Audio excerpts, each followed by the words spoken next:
জন্ডিসের প্রতিষেধক এবং প্রতিরোধ সম্বন্ধে বলতেছিলাম। যেমন ধরেন প্রতিষেধক টিকা কিন্তু আমাদের দেশে এখন অ্যাভেলেবল। আমরা যদি বি ভাইরাসের টিকাটা নিয়ে ফেলি এবং এ ভাইরাসের টিকাও আজকাল অ্যাভেলেবল আছে, এবং এই দুটো ভাইরাসের টিকা আমরা নিতে পারি। ই এবং সি ভাইরাসের টিকা এখনো পর্যন্ত ঠিক ওইভাবে চালু হয় নাই, বা এটি জনগণের জন্য এটি বিভিন্ন পর্যায়ে রিসার্চের মধ্যে আছে। এটি আসলে খুব শিগগিরই হয়তো আমরা আসলে তখন আমরা জানতে পারবো যে এই দুটি ভাইরাস নিয়ে কোনো প্রতিষেধক ব্যবস্থা আছে কিনা।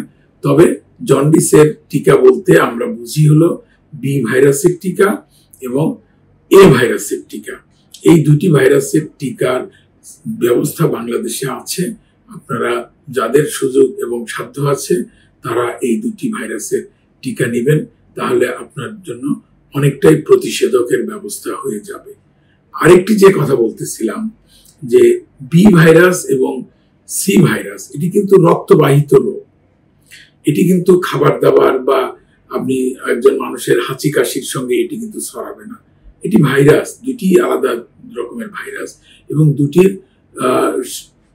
ছড়ানোর পদ্ধতি হলো রক্তের মাধ্যমে এটি ছড়ায়। রক্তের মাধ্যমে মানে যেমন ধরেন একটি নিডল যদি কেউ শেয়ার করে, মানে একটা সুই দিয়ে একজনকে একটা ইনজেকশন দেওয়া হলো, সেই সুই দিয়ে যদি আরেকজনকে একটা ইনজেকশন দেওয়া হয়, তাহলে কিন্তু সেই ভাইরাসটা যদি তার দেহে যদি কারোর মাধ্যমে কোনো একটা ভাইরাস থাকে তাহলে সেটি ছড়িয়ে যাবে। ব্লাড এবং ব্লাড প্রোডাক্ট, আজকাল তো ব্লাডের অনেক ইউজ হচ্ছে। এটা ডেঙ্গুর সিজন চলতেছে, প্লেটলেট দিচ্ছি, আমরা রক্ত দিচ্ছি, আমরা হোল ব্লাড দিচ্ছি, বিভিন্ন রক্তের যে উপাদানগুলো আছে এগুলো আমরা বিভিন্নভাবে ট্রান্সফিউজ করে থাকি। এগুলোর মাধ্যমেও আমরা কিন্তু ভাইরাসটি ছড়াইতে পারি।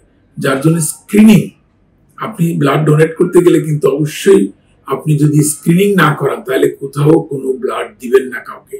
সাধারণত সরকারিভাবে বলা আছে কোনো বড় বড় প্রতিষ্ঠানের সঙ্গে যদি কোনো ব্লাড ব্যাংক থাকে তাহলে তারা রক্ত নেওয়ার সময় অনেকগুলো ডিজিজ স্ক্রিন করে, তার মধ্যে বি ভাইরাস এবং সি ভাইরাসও থাকে। এটি অবশ্যই স্ক্রিন করতে হবে। স্ক্রিন ছাড়া আপনারা কেউ ব্লাড দিবেন না বা কেউ সেই ব্লাডটা গ্রহণ করবেন না। এটি মাথায় রাখতে হবে যে ওই দুটি ভাইরাস ছাড়াও আরো কিছু ভাইরাস আছে, যেমন HIV ভাইরাস আপনারা জানেন, যেমন ম্যালেরিয়ার রোগ জীবাণু ছড়াইতে পারে। এবং আরো ইদানিং তো আমরা দেখি যে যদি কারোর রক্তে অন্য যে কোনো ভাইরাস থাকে সেই ভাইরাসটা ট্রান্সমিশনের মাধ্যমে ছড়াতে পারে। কাজেই এটির ব্যাপারে আমরা একটু সচেতন হব, তাহলে আমরা ইন আদার ওয়ার্ডস অন্যভাবে আমরা বলতে পারবো যে আমরা এটিও একটি জন্ডিসের প্রতিরোধ ব্যবস্থা, জন্ডিস তথা হেপাটাইটিসের প্রতিরোধ ব্যবস্থা। ধন্যবাদ। আসসালামু আলাইকুম।